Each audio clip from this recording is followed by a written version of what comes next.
Well, good day, everybody. Glad you could join me today for part two. Just a showcase of some of my leather work. I hope you're enjoying the videos. So now let's continue on. Now I have a few, probably 6, maybe 7 customs from this maker.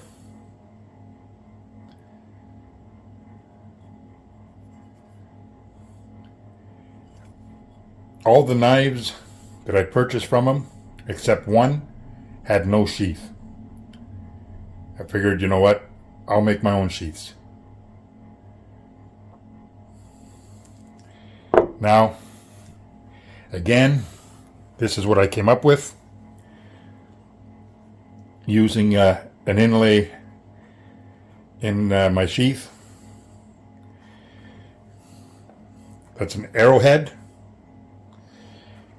And this is a deer antler shed. It's got 5 points.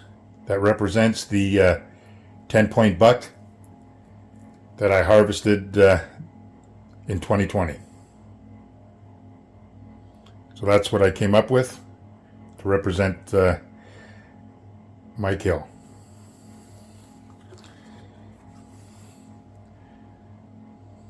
I like the design. The fit is unbelievably great. Now listen, maybe you'll hear it. Okay, you didn't hear it. But she's in there. Fits great. Put your thumb back here. You lift the blade up, unlocks it back here, and then pulls it out, because that's my retention right there. Oh, there, you heard it that time. Again, I always look at the thickness of the handle, whereabouts I want my retention, whereabouts I want my sheath made, and that's why I come up with the way I do this for my welt. That's the back of the sheath, everything's sewn in. A lot of people will use rivets and whatnot. I don't want that. I want the knife to ride on leather, not other metals. And if I had to use, like when I use my straps to come around, well, I got no choice, right? Again, these here are different types of leather. All right, this here represents elephant and water buffalo.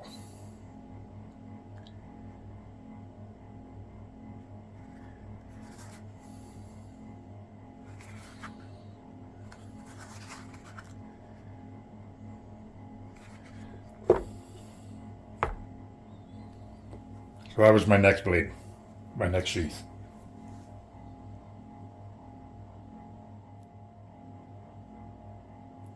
All right, so this was my next project.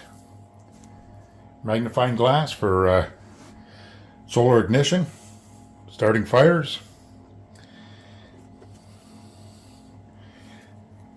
Okay, that's nice and powerful.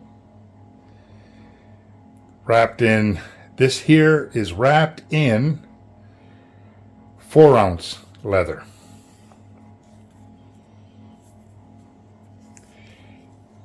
And then I used suede, a nice bead. That's just for decorations. And then I made a pouch, also out of suede. Again, another wooden toggle. Inside here is just some fire starters. And that was my next project. And what I do to put it away is I just slide her up inside. All right. Grab the bead, put the bead through here, pull out the frills, pinch it, draw the cord. There it is, and then put the bead lock on. There you go. That was my other project.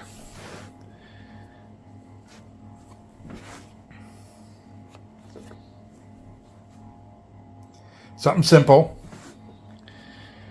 but effective. I made 3 of them so far.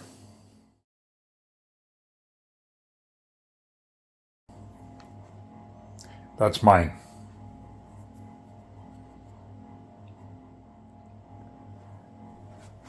Now this is my BK18. That's a nice knife. You gotta like Becker knives, I'll tell you. Like, there's a lot of K-bars I'm not fond of, but boy, do I ever like the Becker lineup. I like that. So I wanted a special sheath made for that one, because I didn't like the plastic polymer sheath that it came with. So I designed my own, and this is what I came up with.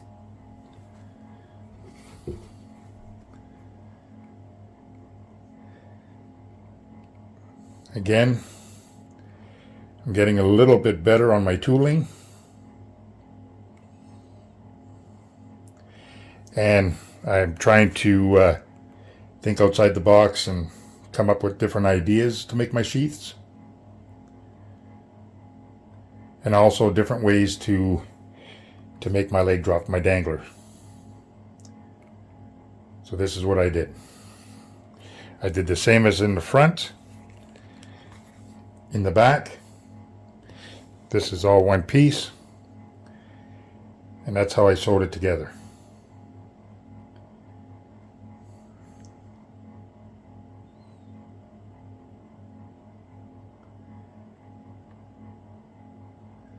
Again, I got to really pay close attention to the welt.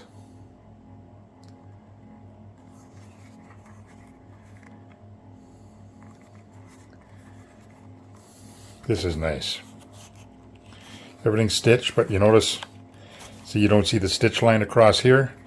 It's because the inside sleeve has the stitch line. I don't know if you can see it. Yeah, you can see it right there, just above my thumb there. So it's actually stitched to the brown leather. That way it doesn't come through.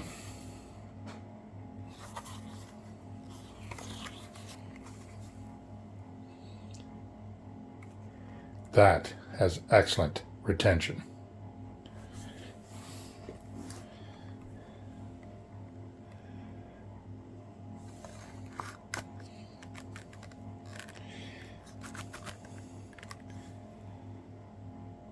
Like, you got to pull it.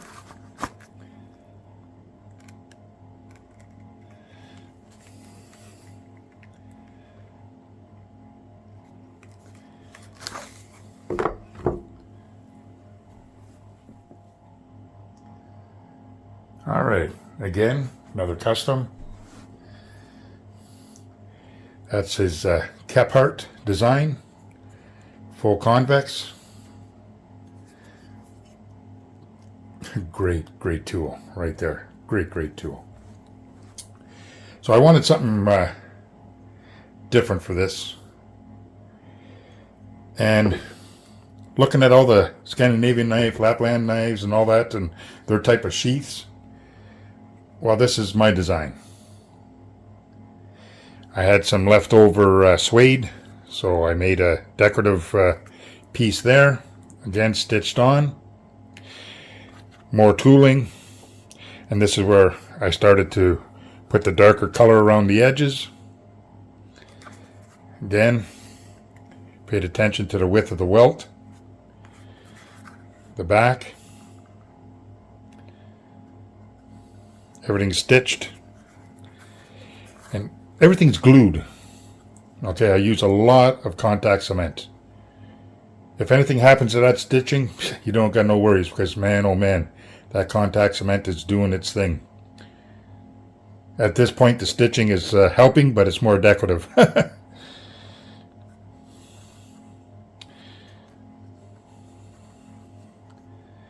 I like that design. And the knife fits like a glove. You can hear it.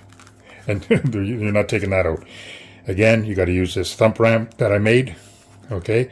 It's very easy. Take your thumb, push it there, and then just draw out the knife. You can almost see it, I think, in the video. You can hear it anyways. That was my other design.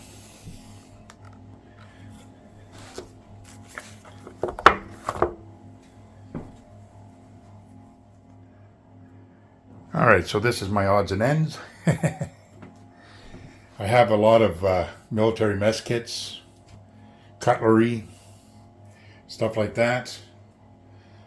So as you can see, that's a fair size set. Fork, knife, and spoon. That's how you get them, but I wanted to have it secured. So this is my interpretation of my leather pouch for my cutlery. It's this here is 5-inch, or yeah, I think it's 5 ounce. Snap. There it is.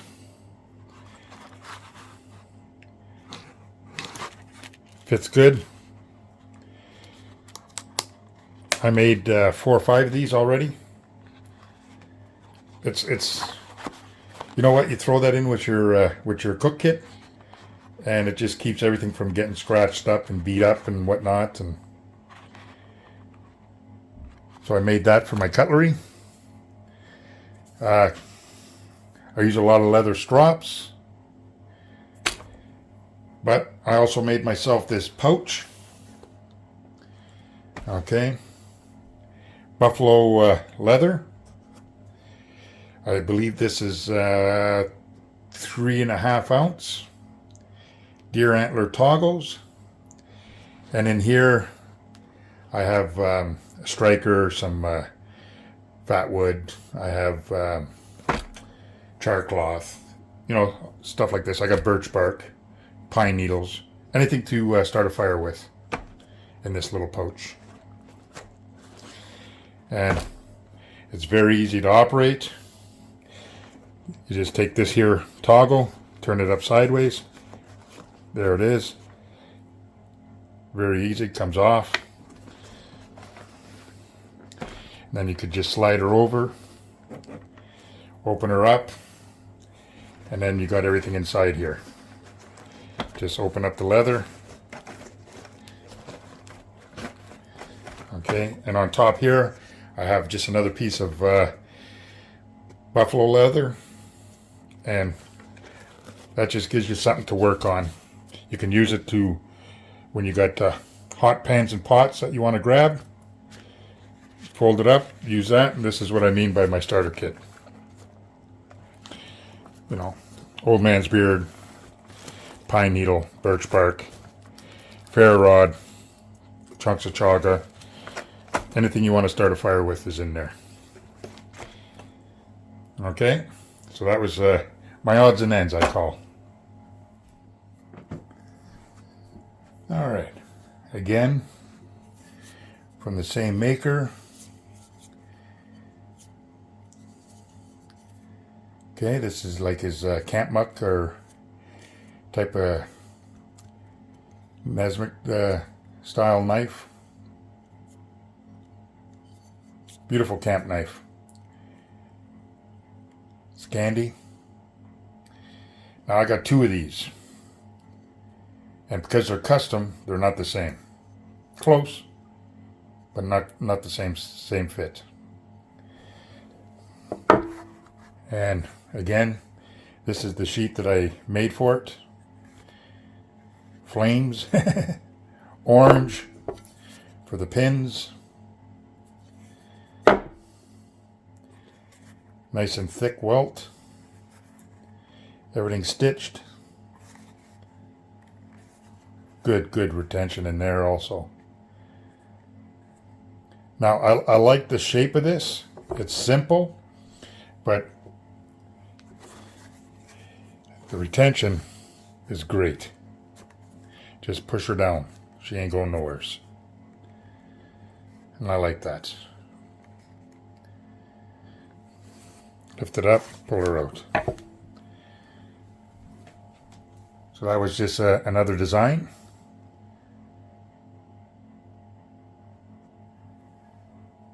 Simple, but effective. So I made a second one. And here it is. This is slightly bigger. It's a lot fatter. Feels good in the hand though. But that's a nice blade. Scandi.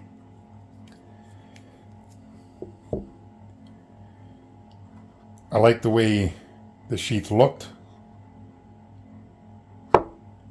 Very simple. Nice thick welt. Everything stitched. And again, so you got to put it on a bit of an angle and then shoot it in and then push her down. There, that locked in place. That ain't going nowheres. I just like that design. It's I made it the same as kukris. When you sheath a kukri and you force the blade down, it locks it in place. To unsheath it, you lift it up, pull her out. It's got a nice little curve to it, so that's why I was thinking, like, how can I get the retention like that? So by examining my kukri sheath, this is what I came up with. And then just push her down. Locks her in place.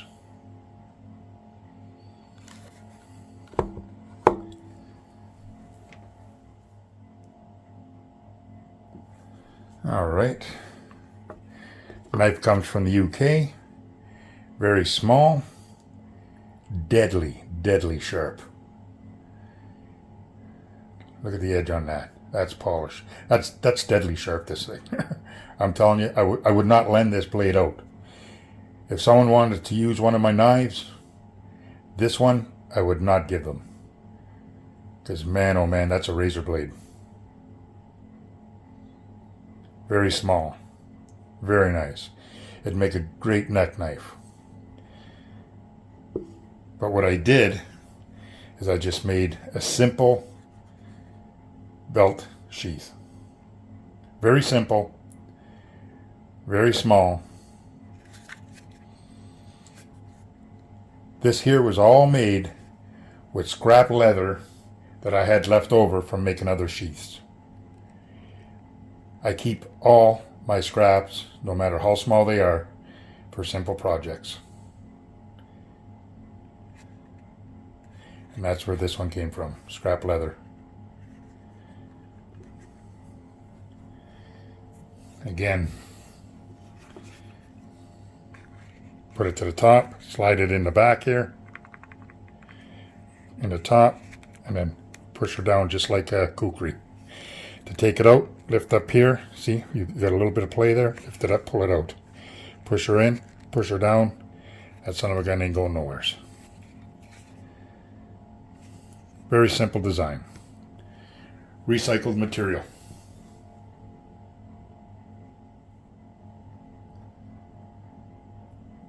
Was looking for something a little different.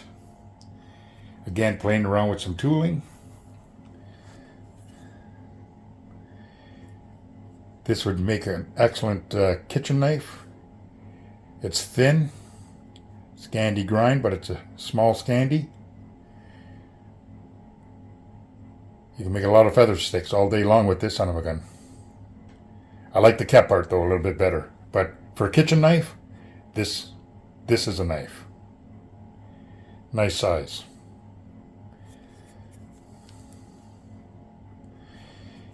This is the sheath that I made up for it. Some more tooling. Kept it separate from the edge. Now, again, decorative, but effective. I just wanted something different. And I also wanted this to help with the belt loop. So that's what I made the belt loop out of. One of these. So again, you don't see the stitches, but there it is inside, and I kind of just whipped it.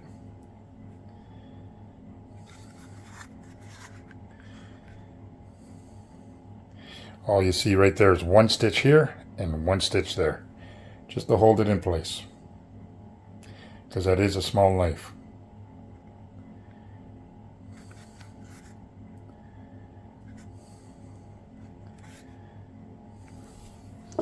And again, nice fit.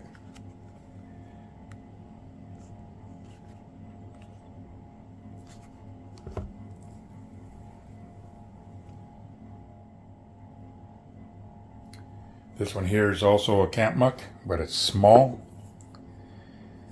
It's got some weight to it. I like that handle. That feels good. A full 3.5 fingers.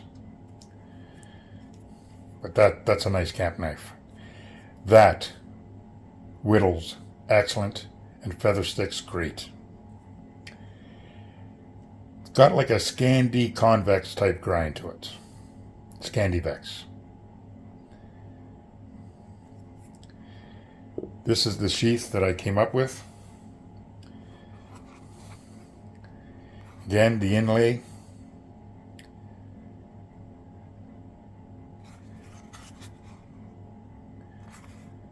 Nice and thick. I like this one. Small, but powerful.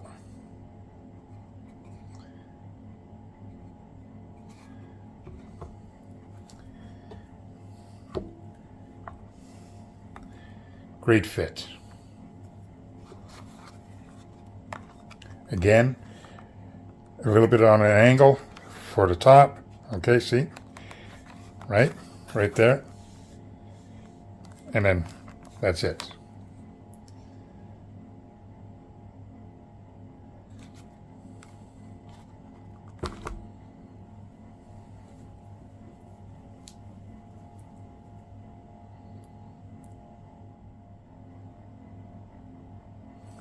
All right, so this is a rifle sling that I made for my 30-06. Now, I made 3 of them. The other 2 for clients. This one was for myself. This is the patch I made. It goes just above your heart. Grizzly bear, claws, and blood drops. I tried to represent snakeskin on this one with a stamp. And then on the end, I have it all tied in. There's no metal hardware on here whatsoever. It's all done with leather, deer antler toggle, a loop. The only thing that's metal is the part that attaches to the rifle.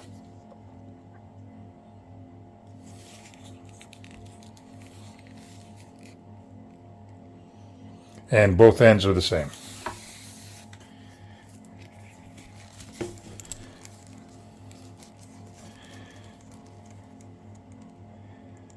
Okay. Now this one here is the top of the rifle by your barrel. And then this part is your shoulder. See, there's your shoulder. And this here is, like I said, just above the heart. And then it tapers down, gradually tapers all the way down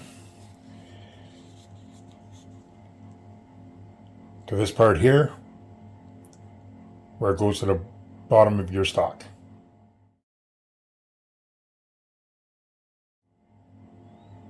So I made 3 of these, but not one badge is the same. Whatever the client wanted is what they got. Initials, their name, deer antlers, or whatever. But for myself, that's the one I did for my gun.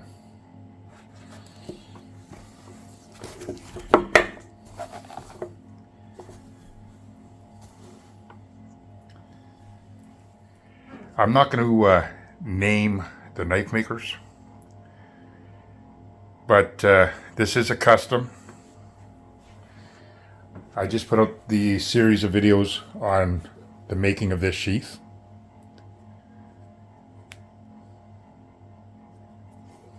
All right. So, as far as this one goes,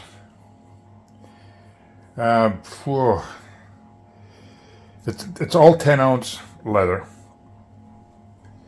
I wanted it fairly heavy because of the knife itself, the blade itself. It's a heavy blade. And I just wanted something different as far as the design goes. I was going to put a full-length dragon and have the tail come around, or I was going to have the tail come around here. But you know what? After playing around, that's what I came up with. A little bit of tooling, etching. So that one there, I've just completed. Okay, this is my Becker BK2. And the original sheath that it came with gave me nothing but issues. So I wanted to design something a little different. And this is what I came up with.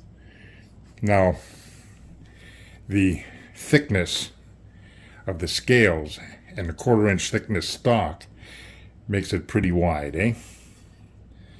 But I wanted it to run flush in here, so that's what I came up with. Now the welt, yeah, it's thick enough, but that's to match the thickness of the knife itself. So when you insert the blade, if you notice, there, right here, maybe it'll show it. This here runs almost smooth right across. Okay. Now for the retention, yes, it's got good retention. You gotta pull it, but I still want it to have its own strap.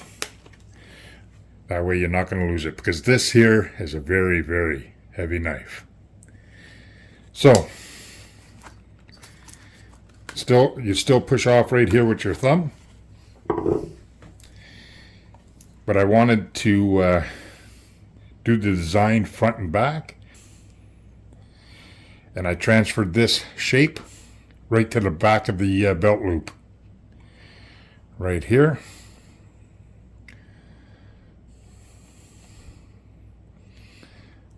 And the retention strap.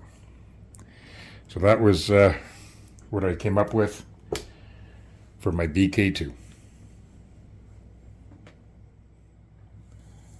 Now I know we showcased this knife and that sheath in episode 1. It's a nice sheath. I do like the cross draw, right hand cross draw. But I just wanted something a little different for that knife. So this is what I came up with. So the Becker BK62 was designed on a knife that was built between 1880 to 1910. All right, it's the Kephart.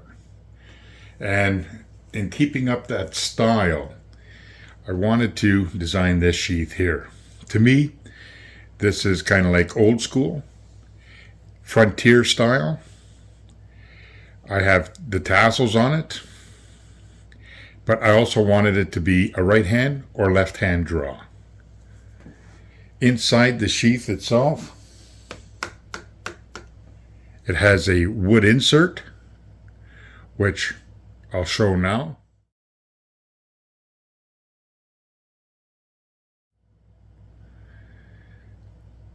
And what I liked about this design is when you're sheathing your knife, this is for a right hand draw, and you could hear it click in. And if you turn it around, it's for a left hand draw also. And it's got great retention. Okay. So that was my design here. especially with the dangler, gunmetal, sewn nice and tight, very light, but very effective.